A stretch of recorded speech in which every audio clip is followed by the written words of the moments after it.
Hola, muy buenas noches. Bueno, continuando con el programa, tengo el placer de presentar a una gran amiga, a la doctora Alejandra Babini, quien vive en una linda ciudad que es la ciudad de Córdoba, en Argentina. Alejandra hoy nos va a topar el tema que muchas veces no se toca, emergencias en reumatología, lo que no vemos muchos de nosotros, ¿no? Alejandra es especialista es reumatóloga, especialista en reumatología por la Universidad Nacional de Córdoba, con equivalencia del Consejo de Médicos de la provincia de Córdoba. Hizo su fellowship en reumatología en el Hospital Haute-Perrier en Francia, por eso habla francés. Y es jefe actual del servicio de reumatología en el Hospital Italiano de Córdoba en Argentina. Alejandra, un placer presentarte y adelante. Gracias. Querido amigo, desde ya muchas gracias. Gracias por la invitación a todo el equipo. Y de nuevo, un placer estar con ustedes. Ahí les comparto la conferencia, que en esta oportunidad la idea es conversar con ustedes sobre las emergencias que existen en reumatología, que por suerte no son miles, pero cuando suceden son bastante inolvidables, como decíamos recién en el receso. Así que no tengo ningún conflicto de interés para esta presentación.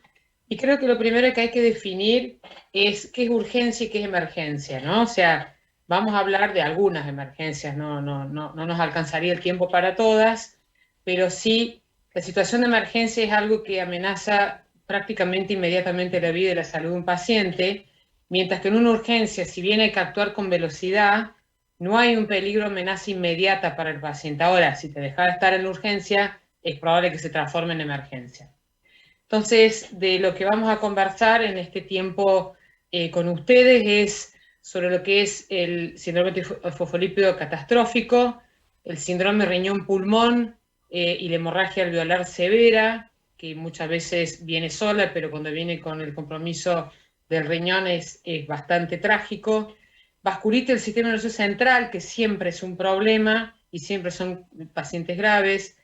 Miocarditis lúpica, de la cual no hablamos mucho, pero las pocas veces que sucede es bien complicado de manejar. Y el síndrome de activación macrofágica, en donde me voy a permitir tocarles algunas cosas que tienen que ver con lo que estamos viendo ahora, un poco relacionado a COVID. Las urgencias reumatológicas son varias más, ¿no? Vamos a mencionar al pasar algo de que es la crisis renal esclerodérmica, que por lo menos en la Argentina vemos muy poco, casi no vemos más, pero que todavía es algo que puede suceder y que hay que actuar rápido porque te quedas con un paciente en diálisis que no debió quedarse. La artritis séptica, que si bien no es una emergencia, es una verdadera urgencia, hay que actuar con velocidad, evacuar esa articulación y prácticamente internar el paciente cuando es una artritis séptica comprobada, porque los antibióticos los primeros días deben ser endovenosos. Tenemos en este momento una paciente añosa con una artritis séptica de muñeca que no fue vista a tiempo por la derivación fuera del hospital y hoy tiene una endocarditis bacteriana que le ha volado media válvula aórtica y es una persona complicada para operar, o sea que las cosas se complican y mucho. El compromiso oftalmológico en una arteritis de células gigantes también te obliga a actuar rápido, pero a algo de tiempo tenés. Glomerulonefritis rápidamente evolutiva, la reina sería la nefritis lúpica en su peor versión, en donde si bien hay que ser rápido, te da tiempo para biopsia, te da tiempo para pensar el paciente y acomodar. Y la enfermedad pulmonar intersticial fibrosante progresiva, a veces muy rápidamente progresiva, que algo mencionó también en sus peores versiones Graciela Gómez recién en su excelente puesta al día sobre miopatías. La cuestión es que somos clínicos todos, así que la anamnesis, el examen físico es clave para determinar muchas cosas y nos ayudamos con imágenes, con laboratorio y otros test, como para ubicarnos, ¿no?, en la situación del paciente. Entonces, datos del paciente, si el paciente viene muy grave y no está en capacidad de darnos los datos, a menudo hay que tratar de sacar la máxima información de uno o varios familiares. Siempre va a un laboratorio general que te va a dar una idea más o menos de cuántos sistemas tenés comprometidos, marcadores de reactante fase aguda que les cuesta todavía a los residentes de clínica médica aprender a pedir una eritrosedimentación en la proteína C reactiva que te ayuda mucho en nuestras patologías. Hay imágenes de donde creemos que haya problemas. Del laboratorio nuestro y más vamos a hablar el sábado de esto, y solemos pedir no de todo, sino orientado a lo que estamos pensando, ¿no? O sea, tampoco la ristra de 45 cosas que después, además de ser un gasto, son no interpretables. Tener muy claro el valor predictivo positivo o negativo de lo que estamos pidiendo, un antinuclear, un anti-DNA, ANCA, antimembrana basal, si estamos pensando en un síndrome riñón-pulmón, complementos, serologías virales que muchas veces engañan, y si tenemos alguna duda de que lo que tenemos que descartar es una artritis reumatoidea, anticuerpo anticitrulinado y factor reumatoideo, que no suelen ser de las cosas que manejamos en la hiperurgencia. La realidad es que siempre hay que tener diagnósticos diferenciales en la mente, casi en todas nuestras sistémicas. Hay que tener un window puesto en lo infectológico, otro en lo oncomatológico, en las nuestras, en las autoinflamatorias y las misceláneas, que a veces nos engañan y bastante, pero básicamente de lo que no nos podemos equivocar es no pensar en una sepsis cuando estamos con un paciente bastante crítico. De manera tal que uno se pregunta en la emergencia, ¿es la enfermedad autoinmune de base el problema? ¿Hay un cuadro infeccioso o de otra índole asociado? Y la otra gran pregunta que siempre nos complica más es si un paciente nuestro conocido que se complica o es un paciente que vemos por primera vez y lo conocemos en la situación de emergencia. Ahí estamos un poquito menos favorecidos porque no tenemos toda la película previa del paciente. Lo que nunca podemos dejar de pensar ante una emergencia y también ante una urgencia desde ya es si el paciente está comprometido en la emergencia por una infección o tiene activa la enfermedad autoinmune y además tiene una infección. Eso es algo que nos taladra permanentemente el cerebro, y para completarla viene el bichito rosa, que sería el SARS-CoV-2, a complicarnos un poquito más el panorama. Pero en realidad no es que veamos emergencias de las que vamos a hablar ahora nada más que por el COVID. Sí, probablemente es que hemos visto unas cuantas más por pacientes que no han venido a las consultas como debían venir.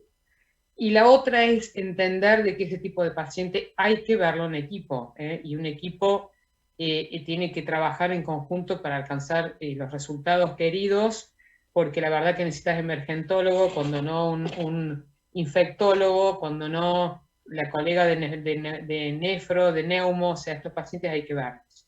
Las intervenciones en las emergencias, en las enfermedades autoinmunes, las podríamos separar en dos, en estrictamente farmacológicas, donde por velocidad no hay ninguna duda que hay cosas en donde por suerte existen los esteroides. Después vamos a ver que ni siquiera la emergencia, y yo voy a seguir peregrinando en mi camino de evangelizar contra las dosis demasiado altas de esteroides, porque después los pacientes por suerte sobreviven a la emergencia y después se nos complican por otra cosa. Inmunosupresores, ciclofosfamida, micofenolato, son de las cosas que más usamos, pero también en algunos casos ciclosporina y tacrolimus no es poco frecuente que lo usemos en algunas emergencias. Antihipertensivos, cuando las complicaciones vienen ya sea por lo renal o por una crisis esclerodérmica, antiendotelinas, antifibróticos y antibióticos cuando estamos complicados obviamente con alguna infección. Del otro lado, no farmacológico, las inmunoglobulinas endovenosas siguen siendo una herramienta cara, lamentablemente, pero fantástica para sacar cuadros complejos, a veces con altos grados de recomendación, a veces no tanto, pero obviamente cuando hay una duda de si es enfermedad, actividad de la enfermedad o también infección, obviamente son las preferidas. La plasmaféresis que sigue teniendo su lugar, mucho menos que antes, y obviamente de rescate, hemodiálisis si hace falta, y ECMO si es que lo tienen. En mi ciudad no hay. Entonces, cuando empezamos a hablar de usar en la emergencia, está claro que los corticoides, que ya llevan 70 años con nosotros y viven segundas juventudes en realidad, siguen siendo un antiinflamatorio de lujo para sacar muchas de nuestros pacientes del agua, pero obviamente realmente con bajas dosis a veces uno se puede manejar bien. Entonces, los esteroides en altas dosis en las emergencias, habitualmente usamos pulso de prednisolona. Todos los artículos que he revisado para esta charla son bastante claros de que es totalmente sin fundamento esto de empezar 1 miligramo kilo día. La realidad es que los pulsos de metilprednisolona se hacen como máximo de 1 gramo por 3 días, pudiendo ser de 500 y en algunos casos hasta de 250 miligramos, y entender que uno agota y satura la vía genómica y no genómica, una con 100 miligramos de metilprednisolona y la otra con 30 miligramos de prednisona, con lo cual mucho más allá de eso a veces no hay utilidad. No siempre tiene que ser 1 miligramo kilo día el pulso, pero bueno, la desesperación de algunas emergencias hace que sea así. Así todo, este excelente artículo del grupo de mi amigo Álvaro Danza de Uruguay, ellos son un grupo de internistas y rescataron 34 casos de pacientes que usaron en emergencia pulsos de metilprednisolona y se encontraron con que en realidad las dosis más altas no fueron más efectivas que las dosis un poco más bajas y que al contrario se les complicaron más con infecciones a posteriori las dosis más altas. Otro punto importante es que en este estudio, que es el Pexivax, que esperamos por años y que se presentó hace 2 años en ACR y se publicó en febrero del año pasado, es un estudio que se tomaron mucho tiempo en poderlo hacer porque tuvieron que juntar pacientes muy graves con vasculitis ANCA, muy graves, prácticamente todos con hemorragias alveolares y compromiso renal severo, o sea, glomerulonefritis rápidamente progresivas, y ellos a un grupo le hicieron plasmaféresis, a un grupo no, otro no. Les adelanto que haber hecho no plasmaféresis con inducciones a dosis máximas de metilprednisolona por 3 pulsos, hicieron otros 2 grupos en donde bajaron rápidamente el corticoide, o sea que en el grupo de menos corticoide, que era una segunda randomización que había, terminó teniendo ese grupo 60% menos de dosis acumulada en los 2 años del estudio que los otros, con, miren el recuadro rojo, exactamente el mismo resultado que lo del grupo que tenía altas dosis de corticoide, con lo cual uno realmente se lo puede replantear aún en la emergencia al corticoide. Otra opción a los esteroides en emergencia son las inmunoglobulinas endovenosas en altas dosis y la plasmaféresis.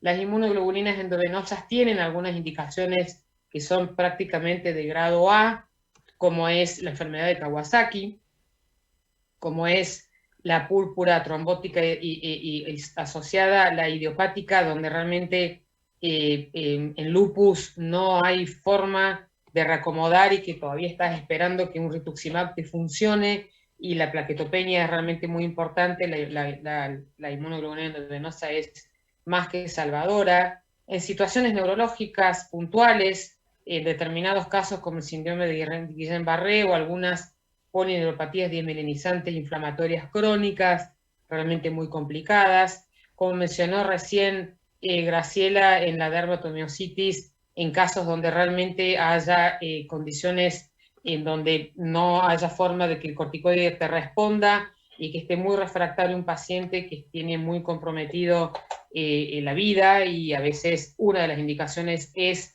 la miocarditis, respondiendo a una de las preguntas que se le hizo.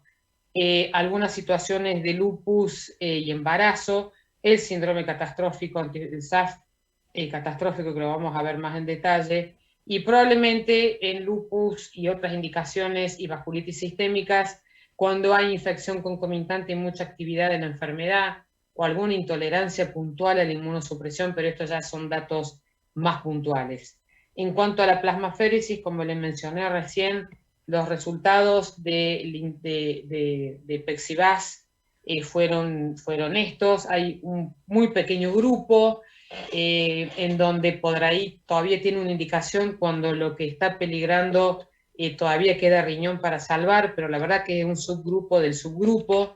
Incluso ya les voy a mencionar las últimas recomendaciones de agosto para tratamiento de vasculitis ANCA complicadas y no complicadas del Colegio Americano. Entonces, otra posibilidad de plasmaféresis es la púrpura trombótica, que es complicada, y algunos casos de miastenia gravis y, como dijimos, el SAF catastrófico. Tocando entonces el tema del SAF catastrófico, ustedes saben que por suerte nada de esto es muy frecuente, ¿no? Por suerte, si no estaríamos todos infartados, todos los reumatólogos a esta altura. Pero se define en definido y probable para que sea definido hay que tener claramente evidencia de oclusión vascular en por lo menos 3 órganos o sistemas o tejidos. Tiene que suceder casi en simultáneo o no más de una semana en que ocurra todo. Tiene que haber confirmación anatomopatológica de alguna oclusión en algún órgano de un vaso de pequeño tamaño, y obviamente tiene que haber persistencia de anticuerpos, antifosfolípidos, anticoagulante lúpico, antifosfolípido y anticardiolipinas, con diferencia desde 6 semanas. Probable es cuando solamente tenés 2 o más órganos afectados, ocurren 2 eventos en menos de una semana y no 3, y otro después de la semana 4, o sea, se empieza a dilatar un poco en el tiempo, y la ocurrencia de estos 2 eventos a veces no es tan cerca. Los 4 criterios, excepto por la ausencia obviamente de lo necesitas cuando el laboratorio no tenés los anticuerpos antifosfolípidos positivos. Se compromete casi siempre el riñón, el pulmón, sistema nervioso central con frecuencia, la piel, lo cual hace bastante más fácil el examen físico. Muchas de estas patologías requieren examinar muy bien al paciente y la piel sigue siendo un lugar fantástico para ver. Compromiso gastrointestinal, que es gravísimo, hepático y obviamente muchos órganos más complicados. Siempre que uno esté buscando obviamente un síndrome antifosfolípido catastrófico, donde el daño básicamente es de trombosis microvascular y en algunos casos macrovascular, con fallo de múltiples órganos, hay que hacer diagnóstico diferencial con la púrpura trombótica trombocitopénica, con el síndrome urémico hemolítico, con el HELP, obviamente, con la coagulación vascular diseminada y también, obviamente, con la trombocitopenia inducida por heparina, que sería bastante complicado de ver. Entonces ustedes ven que algunas cosas se diferencian y otras hay que jugar un poquito más finito, ¿no? Pero uno no se puede equivocar demasiado con estos pacientes, pero siempre tengan en mente que estas 3 primeras entidades hay que diferenciarlas muy bien, y obviamente acá uno tiene algunos datos que va ayudando, ¿no? Algunas cosas clínicas nos van ayudando. La realidad es que hay que ser rápido en tratar, y esto es obviamente publicaciones de Ricard Cervera y todo el grupo CAPS, que es el grupo que sigue y que trata de reclutar todos estos casos para tener más datos de cómo tratar. Y claramente acá hay que aplicar lo que se llama la triple terapia, que es anticoagular inmediatamente el paciente, agregar seguramente corticoides y recambio plasmático o inmunoglobulina endovenosa según el caso. Cuando se hacen las 3 cosas juntas, la sobrevida, que siempre está bastante comprometida, tiene más chance un paciente en esta emergencia de salir.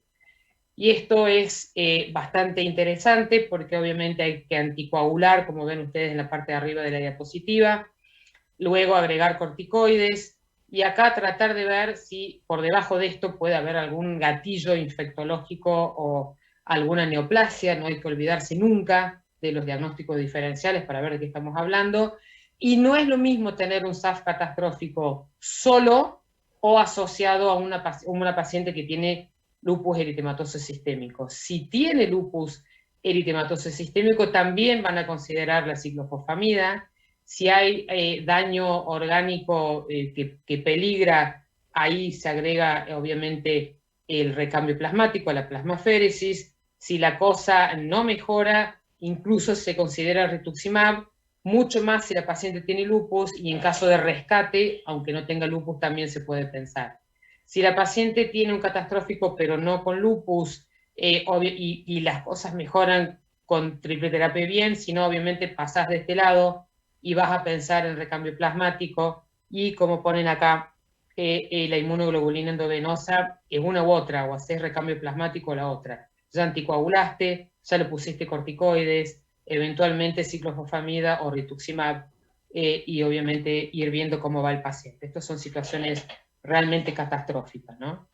Las otras que son bastante catastróficas y más frecuentes en realidad que el SAF catastrófico es el síndrome de riñón-pulmón, que es un término que lo describió en realidad Goodpaster hace bastantes años, como ustedes ven, en donde tiene que haber un compromiso renal que tiene que ver con una glomerulonefritis rápidamente progresiva y que te pone un paciente en diálisis a mucha velocidad, acompañado de un sangrado activo alveolar difuso muy grave, y todo eso se debe obviamente a un proceso autoinmune. Así todo, hay que hacer diagnósticos diferenciales. Nos hemos encontrado más de una vez con situaciones de enfermedad cardiovascular y enfermedad con fallo cardíaco, tumores atriales, el daño renal por otra cosa, anormalidades hemostáticas, infecciones, sería gravísimo equivocarse acá, fenómenos embólicos, algunas hipertensiones malignas y algunos tumores y demás que nos pueden confundir un poco. Pero en realidad acá tenemos casi siempre relacionado a antimembrana basal, anticuerpos antimembrana basal, los anti-JMB, o sea, el famoso antes llamado Goodpaster. El lupus es una de las patologías que te puede dar síndrome riñón-pulmón, y con mucha más frecuencia las vasculitis ANCA, obviamente en sus dos versiones, o con PR3 o con mieloperoxidasa. Son radiografías con ocupación alveolar difusa, hay que hacer tomografía para confirmar, esto es una hemorragia catastrófica, obviamente que de hacer lavados seriados cada vez que van sacando en el lavado broncoalveolar para descartar otras infecciones, otras patologías, cada vez viene más sangre, esto está puesto en orden, y obviamente una biopsia donde tengan una glomerulonefritis rápidamente progresiva. Este caso no es menos complicado, tener este tipo de sangrado bilateral extenso no es nada simple. Este estudio de hace poco, en donde en realidad se focalizaron más en la hemorragia alveolar difusa relacionada a enfermedades autoinmunes, un estudio multicéntrico francés, en donde rescataron datos del año 2000 al 2016, o sea que es una buena serie. Ustedes fíjense que dentro de las patologías sistémicas autoinmunes, un 48% de estos pacientes fueron lupus y un 76% cuando desglosás los otros son vasculitis, casi todas vasculitis ANCA. Es importante tener en cuenta, cuando ves todos los pacientes, acá está enfermedades conectivas en general y las vasculitis, un 50% y un 62% de la vasculitis tienen requerimientos de reemplazo, o sea, de diálisis para poder sobrellevar ese momento. La mitad de estos pacientes, y casi todas son vasculitis, requieren ventilación mecánica para poder pelear y sobreponerse, o sea, un apoyo de terapia intensiva realmente gravísimo en este tipo de pacientes, y que el tiempo en el diagnóstico, que hace mucho, el más largo fue de vasculitis. Y eso lo hemos visto muchas veces nosotros en pacientes que han llegado complicados, donde se pensaron cualquier diagnóstico menos eso. Es importante tener claro que hay pacientes que sobreviven, pero sobreviven saliendo en diálisis, ¿no? O sea, no recuperan función renal. O sea que la hemorragia alveolar difusa en la patología autoinmune es rara, pero realmente es una complicación muy grave. La mitad termina con ventilación mecánica en terapia intensiva, y obviamente la edad y el tiempo de disnea hasta que vos lo admitís a la terapia intensiva es un indicador bastante importante de que va a requerir ARE. También, muy pocas veces, pero existe, está descrita la hemorragia alveolar por síndrome antifosfolípido, y eso realmente es un desafío tremendo. Yo me acuerdo 2 pacientes míos y uno del grupo del doctor Cairo acá en Córdoba, en donde realmente nos juntamos de a 3 o 4 para pensar bien. Algo de capilaritis, sobre todo en hemorragia alveolar como blanda, no específica, con muy poca inflamación intersticial, ¿no? O sea, no hay capilaritis y mucho menos trombosis en estos pacientes, pero son pacientes conocidos ya que tenían antifosfolípidos. Muchos de estos, bueno, se usa un poco, todo esto responden a lo que se pueda, lo que hay que hacer en este caso, contrariamente a lo que haríamos en otra situación con fosfolípidos, es sacar la anticoagulación inmediatamente, y obviamente uno ahí usa pues lo que tiene a mano, corticoides, micofenolato, con o sin rituximab como en primera línea, y obviamente son pacientes que terminás haciendo gamma globulina, plasmaféresis y rescate con ciclofosfamida. La verdad que no hay ninguna serie, ni mucho menos ningún estudio sobre esto.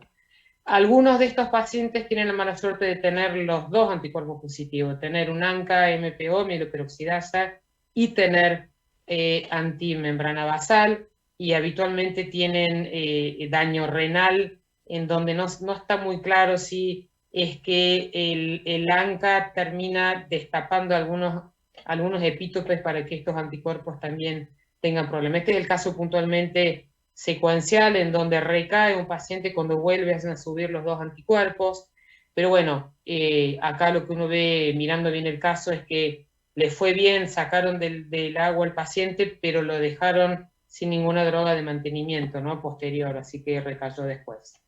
En esta revisión reciente, esto es de agosto, aparecieron, han estado muy productivos nuestros amigos de la CR, porque salió la recomendación para manejo de vasculitis ANCA, para Takayasu, para panarteritis nodosa y para arteritis de células gigantes.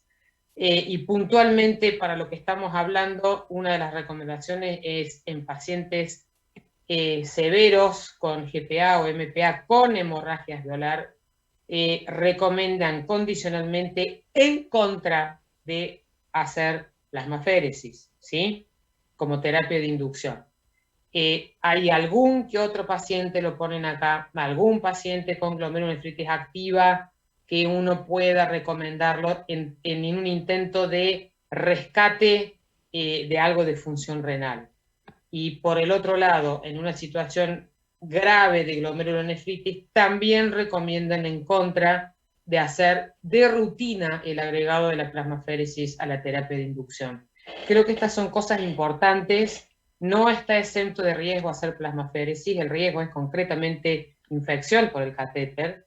No siempre uno lo tiene, así que quizás uno se puede manejar sin.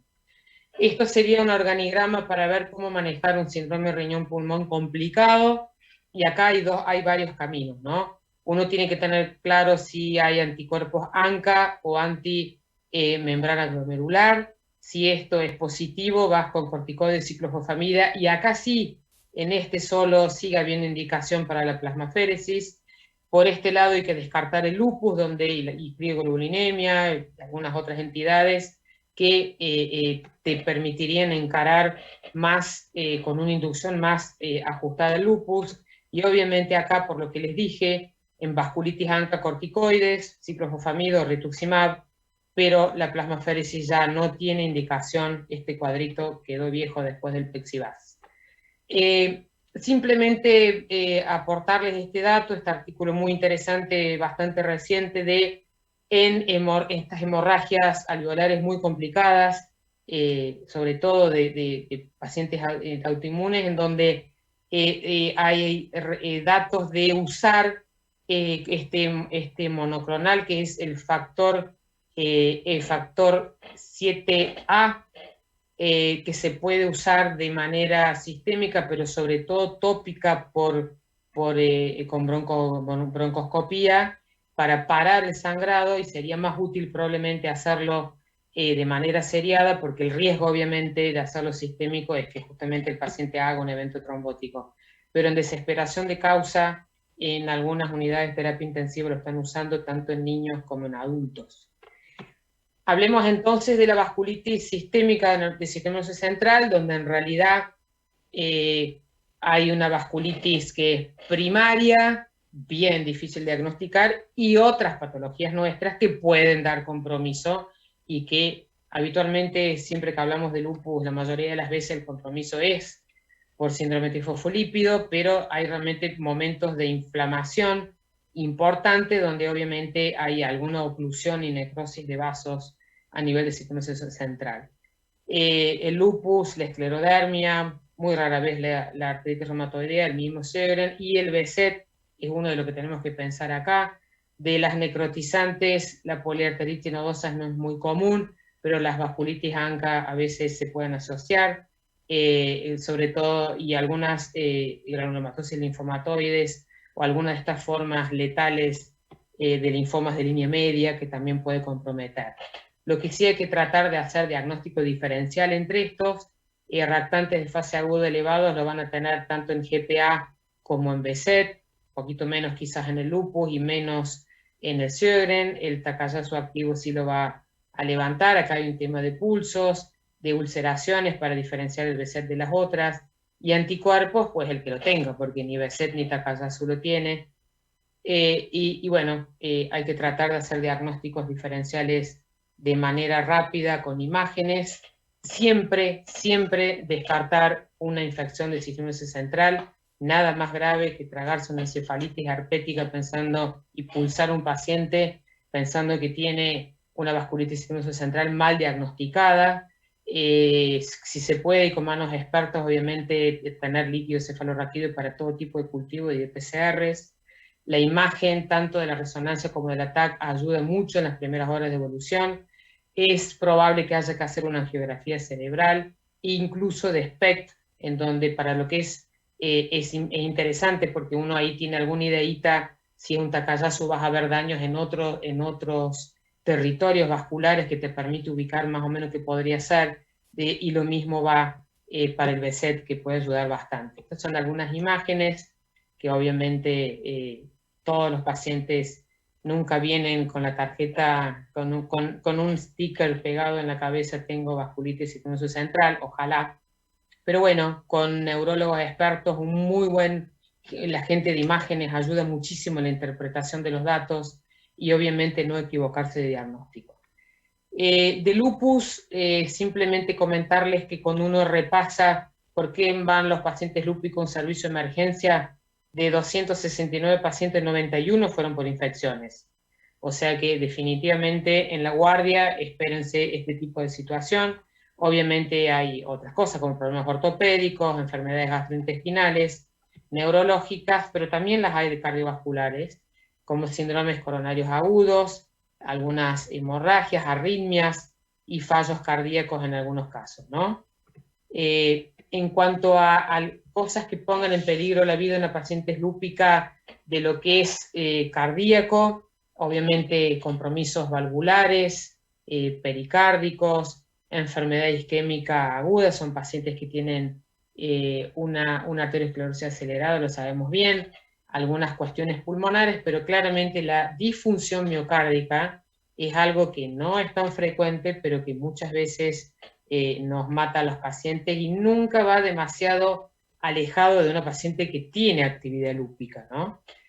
Algunos casos hay de inmunoglobulinas que mejoran. Es una complicación poco frecuente, pero grave, una prevalencia del 5 al 10 y en series de autopsia hasta el 35%, o sea que algunas se nos deben estar pasando a veces, alguna influencia de etnicidad, afroamericanos y africanos más, puede ser oligosintomática y en general está asociada a la actividad del lupus y sobre todo el compromiso renal. Lo que el problema que puede generar arritmias graves, de no ser tratada, ya tener una miocardiopatía dilatada y un fallo cardíaco a posteriori que le acorte la vida a las pacientes. Entonces, con síntomas cardiovasculares en una paciente lúpica, desde lo reciente a lo agudo, hay que ser muy rápido en darse cuenta que el electro y el ecocardiograma tiene una fracción de eyección mala, y estas pacientes hay que tratarlas con pulso de esteroides, con ciclofosfamida, porque se requiere velocidad, y hasta elegir entre plasmaféresis o inmunoglobulina, y son de estos pacientes que a veces requieren un soporte de ECMO y medidas cardiológicas para esto, ¿no? En cuanto al síndrome de activación macrofágica, que la verdad que no lo vemos tan seguido, lo ven más nuestros colegas reumatólogos infantiles, mucho más que nosotros, pero todos hemos tenido alguna paciente que en general las que se nos activan mal para este lado son pacientes lúpicas, más de una vez, y muy pocas veces las vasculitis. Los criterios clínicos son fiebre elevada y en pico por lo menos 7 días, esplenomegalias, adenopatías, citopenias de las 3 líneas, anemia, trombocitopenia, leucopenias, neutrófilos bajos, hipertrigliceridemia, hipofibrinogenemia como parte de consumo y la ferritina elevada, y obviamente cuando uno busca actividad de células NK, prácticamente nada. Y acá es donde me parece interesante repasar, y por qué se los digo, porque es un caso que les voy a ir contando de hace exactamente una semanita, las diferencias que hay entre el Kawasaki y este síndrome polinflamatorio en chicos, el MIS-C, pero también está el MIS en adultos posterior al COVID, y creo que esto hay que tenerlo en cuenta porque son pacientes que pueden ser los nuestros. No es que se haya visto que nuestros pacientes tienen más de esto, pero no nos es ajeno a nosotros los reumatólogos manejar un síndrome de activación macrofágica. Creo que junto con los hematólogos somos los que más nos lo esperamos por el tipo de paciente que vemos. Esta hiperinflamación del mix es distinta cuando está relacionada al COVID-19, distinta al Kawasaki, se le parece bastante cuando es en niños, pero no es exactamente lo mismo. La interleuquina 17A tiene mucho que ver con el Kawasaki, pero tiene nada que ver con el mix y la hiperinflamación, y el perfil de anticuerpos obviamente es como distinto. Tiene algunas similaridades como la fiebre, rash, conjuntivitis, compromiso cardiovascular, PCR alta, ferritina alta y dímero de alta, y compromiso de las arterias coronarias, pero obviamente hay cosas que son muy distintas, ¿no? Acá el Kawasaki es realmente de niños pequeños, y acá van a ver, esto sucede 4 a 6 semanas después de un COVID que puede no haber sido gran cosa, y son pacientes que vienen con signos claramente de fallo cardíaco, con troponinas y BNP elevado, diarreas y dolores abdominales muy importantes, y vómitos sin parar, pacientes que te choquean, te hacen un shock vasopléjico y con cierta linfopenia, pero hasta con neutrófilos altos incluso, con una citotoxicidad como firma realmente muy importante, y son pacientes que se complican muchísimo, sobre todo por lo cardiovascular.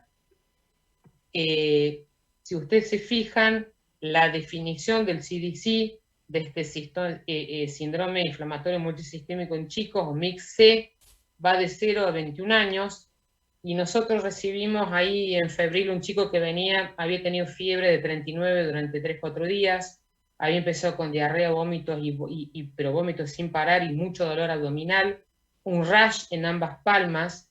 Cuando lo revisamos, lo mandaron, y yo estoy ahí en COVID, dije, bueno, a ver qué tendrá este chico. Mi colega infectólogo está convencida que era un HIV en agudo, y el chico aseguraba que no era por ese lado, y en realidad realmente el chico, yo sospeché, tenía la lengua incluso frambuesada, que podía ser un mix en un chico de 20.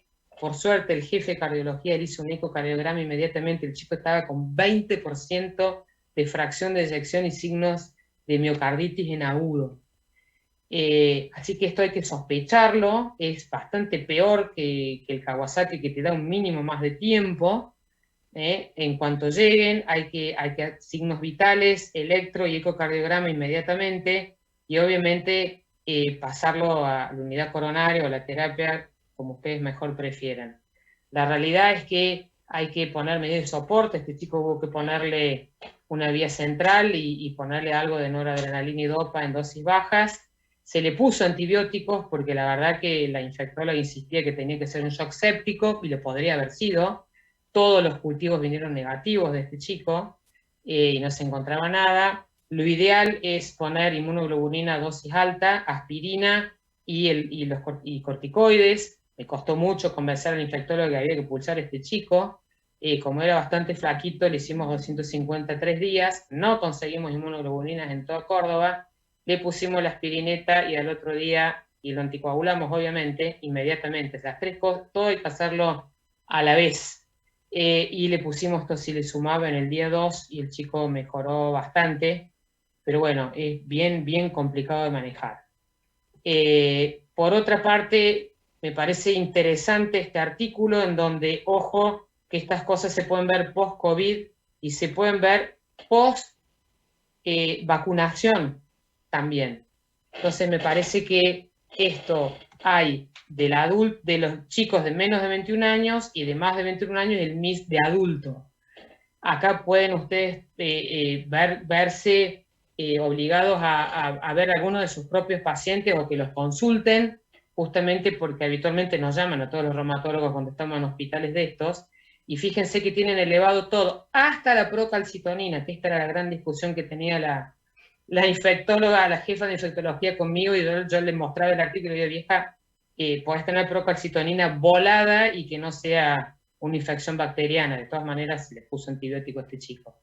Ven ustedes que hay que hacer ecocardiograma, electrocardiograma, el antecedente de un COVID o de la vacunación. Creo que esto es importante. La fiebre de más de 3 días realmente alta, compromiso mucocutáneo, gastro, todo. El chico este tenía absolutamente todo lo que ustedes se pueden imaginar acá.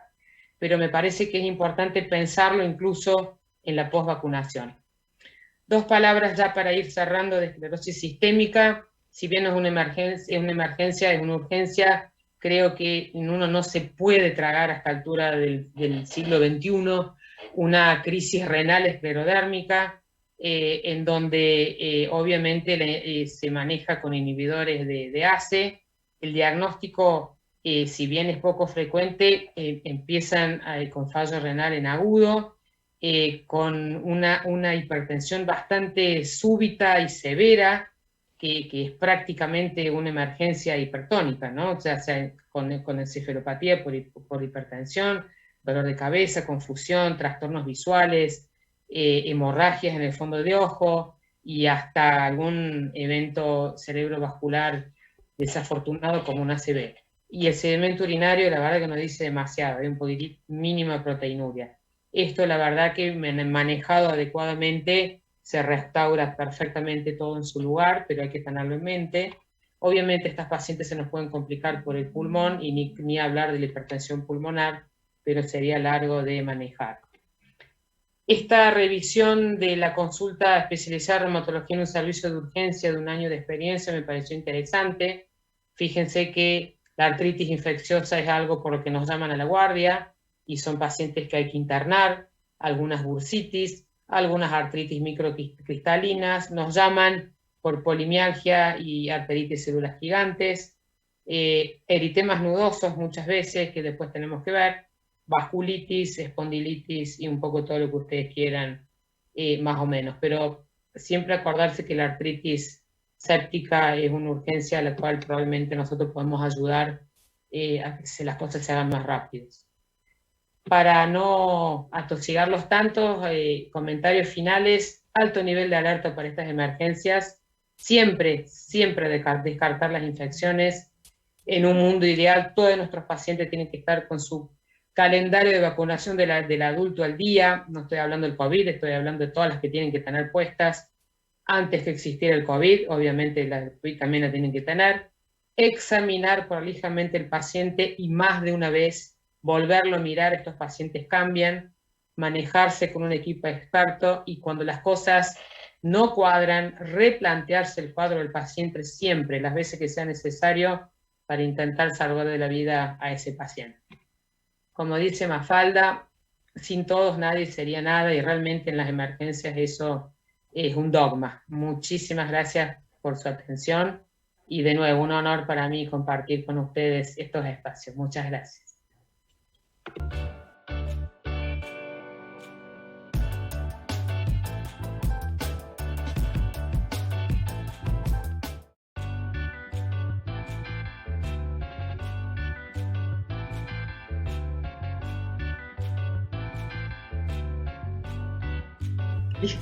Se sentó en un sillón.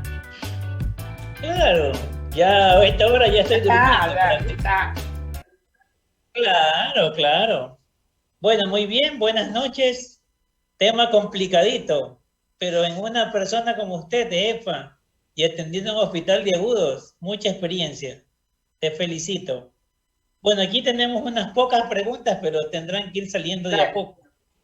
¿Cuál es el efecto terapéutico comprobado del uso de las inmunoglobulinas en donde está indicado? ¿O cuál es el mecanismo de cómo actúan las inmunoglobulinas? El mecanismo es cuando tenés una enfermedad autoinmune, obviamente bloquear todos los anticuerpos que puedas, pero tiene una actividad inmunomoduladora sobre células T, que me parece que es importante, ¿no? O sea, y va cuando vos tenés una producción de anticuerpos importante, como una vasculitis ANCA o un lupus, realmente me parece que es lo más veloz que tenés para bloquear por antibiotipo, obviamente, los anticuerpos, ¿no? Y tratar de que no se formen más complejos inmunes o que el anticuerpo no tenga un daño directo como hacen los ANCA, en esto de dejar de bloqueas un poco la activación incluso del complemento, que tiene tanto que ver con el daño vascular. Lo que sí te duran 21 días y vos tenés que elegir si vas a hacer plasmaféresis o vas a hacer inmunoglobulinas, porque si no, y en qué orden vas a hacer las cosas, ¿no? Si crees que tiene sentido con una antimembrana glomerular, probablemente tenga más sentido hacer primero la plasmaféresis y tratar de vaciar esos anticuerpos, y si la cosa no mejora, consecutivamente hacer gamma globulina. Tiene indicaciones puntuales. En este chico la hubiera tenido porque hay anticuerpos dando vuelta, igual que el Kawasaki, que creo que es la indicación de grado A máxima e indiscutible para que un niño con Kawasaki después no tenga dilataciones coronarias más adelante y daño miocárdico, ¿no? Todo lo demás es negociable con la inmunoglobulina. Todo lo demás lo podés hacer casi que con corticoides. Ya.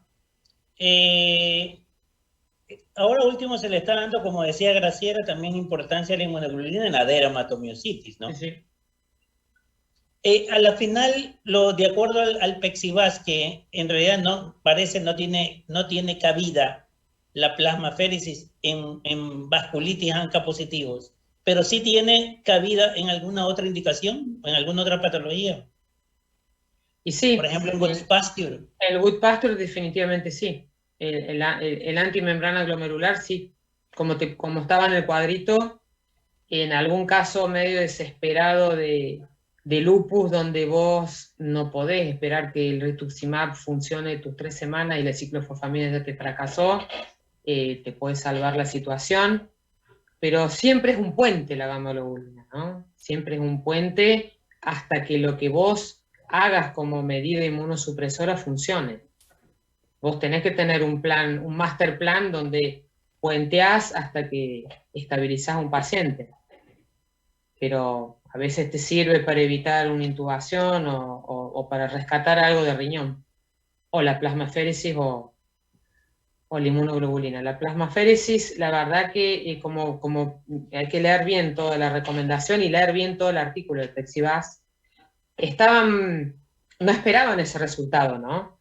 Peter Merkel estaba desesperanzado Claro, cuando lo presentó, y nosotros lo habíamos conversado con él en esas reuniones de vasculitis previas que hace él el día previo a la CR, que son lo más, porque están todos esos monstruitos ahí discutiendo, y lo dijo a lo Peter Merkel, que además es un showman, un genio, y la verdad que creo que lo mejor del Pexivas es poder demostrar que con 60% menos de corticoides haces lo mismo en semejante emergencia. Digo, ese es el verdadero mensaje del Pexivas. Bueno, y ahí se cumple también lo del corticoide en lupus, la tendencia de cada vez a usar menos, tanto desde el punto de vista del pulso como desde el punto de vista de la vía oral. Yo con este chiquito de 20 años ahí discutiendo al pie de la cama del chico, la infectóloga estaba convencida que era un shock séptico, pero convencida, no había forma. Se convenció después cuando leyó los 2 artículos. Entonces le digo, lo que te pasa es que vos no estás en la trinchera, por eso no lo ves a esto. Pero yo le dije, bueno, le vamos a hacer pulsos de 500, y me dijo, bueno, le hagamos 250, y yo en realidad iba por los 250, pero ella lo que no entendió es que yo le negocié alto para que me dejara poner los pulsos. Una pregunta de la doctora Vázquez: la coexistencia de ANCAS y antimembrana glomerular simultáneas, ¿te indicaría con más fuerza la plasmaféresis? Sí, en ese caso sí, porque como la membrana glomerular tiene su sentido, la plasmaféresis, probablemente un paciente que no responda se lo haría sin ninguna duda, y hay reportes de la doble. Lo que se cree es que en realidad cuando es doble es casi siempre una mieloperoxidasa que por persistencia corre epítopes y entonces aparecen anticuerpos también ahí. Habría que hacerle plasmaféresis, sin duda, pero después tenés que decidir qué esquema de inmunosupresión le vas a hacer igual. En ese caso en particular, recayó y subieron los dos anticuerpos a la vez, pero ellos le hicieron plasmaféresis, le hicieron una tremenda inducción, pero no le dejaron mantenimiento. Entonces, estaba cantado que iba a recaer. Esa es la otra, ¿no? Son 48 meses de mantenimiento a buen ritmo. Capaz que ese paciente sí es para dejarle un mínimo de corticoide, además de azatoprina, o seguirlo con rituximab tipo Menristan, dosis de los franceses, menos. Otra pregunta, dice aquí, en el síndrome antifosfolípido catastrófico, ¿estaría indicado de primera línea corticoides junto a modificadores en la enfermedad, o sea, en el mismo momento? Anticoagulan, lo primero es anticoagular a máxima dosis, poner el corticoide y decidir, la triple terapia tenés que hacer, decidir qué tenés a mano. Un genio de hemoterapia que te haga una buena plasmaféresis y te haga varias sesiones, o tenés gamma globulina y se lo ponés al máximo de la dosis durante 3 a 5 días. Funciona con las tres cosas. Ahí vas por todo, ¿no? Porque vas por la microangiopatía. O se te muere. Se va a morir el paciente. Y nada, y lo tenés en terapia intensiva con todos los aparatos listos ahí, a ver qué le tenés que hacer. Mucha mala suerte, mucha mortalidad. En general, eso Ricard Cervera siempre lo dice, suele haber algún gatillo infectológico que incluso ya no está.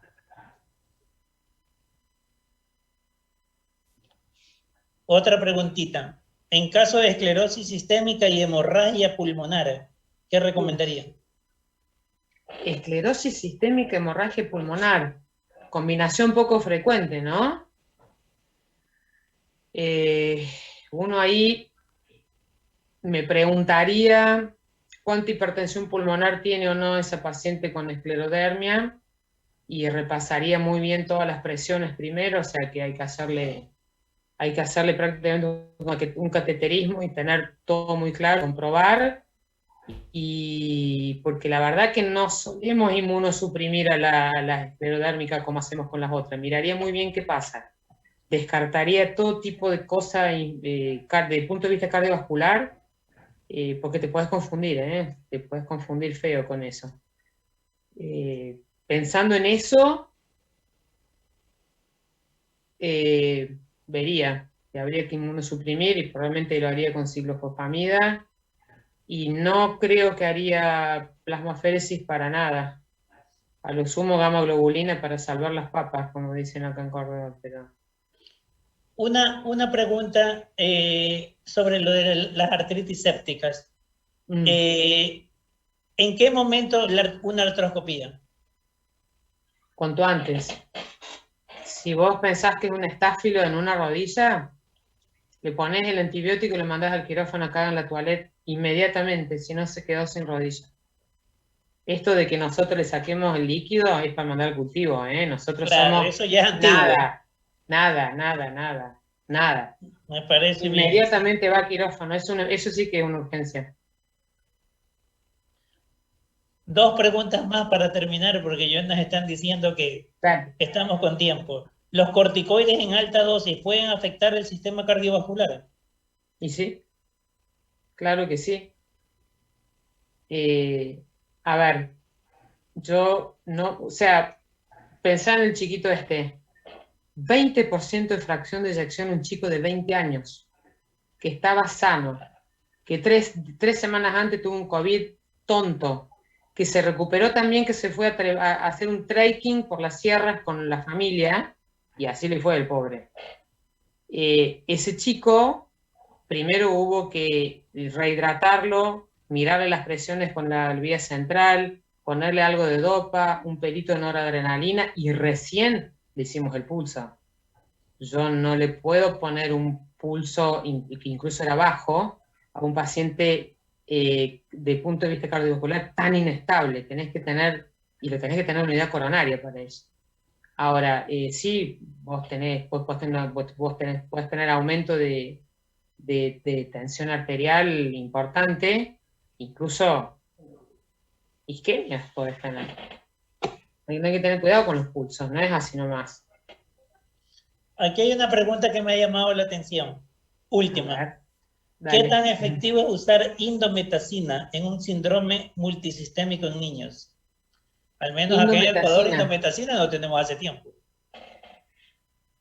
No he leído nada en un síndrome, en un síndrome multisistémico en niños. En síndrome multisistémico, pues. No usaría indometacina. Creo que no tiene cabida. Muy bien, respetando nuestro tiempo, te felicito una vez más. Gracias. Un tema muy interesante como para abordarlo con más tiempo. Sí. Pero bueno, ese siempre ha sido nuestro enemigo. Felicitaciones. Con casos. Gracias por tu participación. Con casos, claro, efectivamente. Con casos de ustedes. Claro. Porque la vida real es lo que más enseña. Ahí te pone a prueba todas las neuronas, desde ya. Sí, como decía Gloria recién, no vienen como en el libro los pacientes, nunca. O con un sello aquí que diga el diagnóstico. Un sticker acá. Ojalá. Bueno. Muchísimas gracias a vos, María, te agradecemos muchísimo. Muy buenas noches a todos por participar. No se vayan, que viene Gloria con un súper tema.